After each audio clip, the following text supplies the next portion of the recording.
Good evening to our viewers and welcome to tonight's regional news. We begin with news from Barbados. A former Minister of Industry and elected Member of Parliament of Barbados was sentenced on Tuesday to 2 years in prison for his role in a scheme to launder bribe payments from a Barbadian insurance company through bank accounts in New York, according to a release from the U.S. Department of Justice. Donville Innes, 55, a U.S. lawful permanent resident who resided in Tampa, Florida, and Barbados, was convicted by a federal jury on 2 counts of money laundering and 1 count of conspiracy to commit money laundering on January 16, 2020. According to the evidence presented at trial in 2015 and 2016, Innes participated in a scheme to launder into the United States approximately $36,000 in bribes that he had received from high-level executives of the Insurance Corporation of Barbados Limited. In addition to the prison sentence, the court also ordered Innes to pay $36,536 in forfeiture. The release said that the Justice Department's Office of International Affairs also provided assistance in this matter. The department appreciates the cooperation provided by its law enforcement colleagues in Barbados during this investigation. Over to news from Trinidad and Tobago. 2 more bodies from Venezuela's Delta Amacura boat wreck have surfaced, bringing to 8 the number of persons confirmed dead.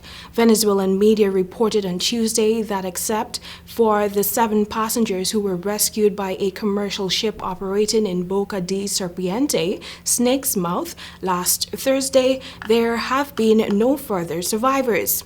As the days go by, the chances of anyone else being found alive grow slim.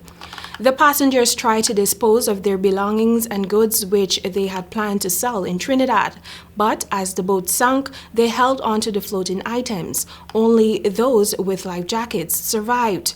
National Security Minister Fitzgerald Hines yesterday described the incident as an unfortunate tragedy.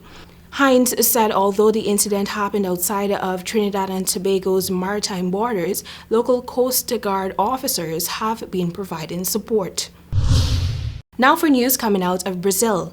Brazil's Congress has launched an inquiry into the government's handling of the coronavirus pandemic. The country has recorded more than 14 million cases and 391,000 deaths since the pandemic began. The inquiry could potentially lead to the impeachment of President Jair Bolsonaro, who has frequently spoken out against lockdowns, masks, and vaccinations. Bolsonaro says he is not worried by the inquiry. The president has faced widespread criticism over his handling of the pandemic, and his support has plummeted. Hospitals are overcrowded with people dying as they wait for treatment in some cities, and health system is on the brink of collapse in many areas. But the president continues to oppose any lockdown measures to curb the outbreak. Still in Brazil, the developers of Russia's Sputnik V coronavirus vaccine have criticized Brazil's refusal to import the jab as politically motivated. Brazilian health regulator Anvisa on Monday rejected importing the Russian-made vaccine requested by state governors battling a deadly second wave of the virus, saying technical staff had highlighted inherent risks and serious defects. It pointed to a recent U.S. government report that said Washington had tried to persuade Brazil not to use Sputnik. The country's outbreak, which has sickened more than 14.3 million people, has continued to surge, pushing hospitals to the breaking point. In an attempt to speed up their vaccine rollout, about a dozen states in the north and northeast of Brazil signed contracts with Russia to acquire more than 30 million doses of the Sputnik V vaccine. The federal government ordered 10 million more. Well, that has brought us to the end of tonight's regional news. Thank you for watching. Goodbye.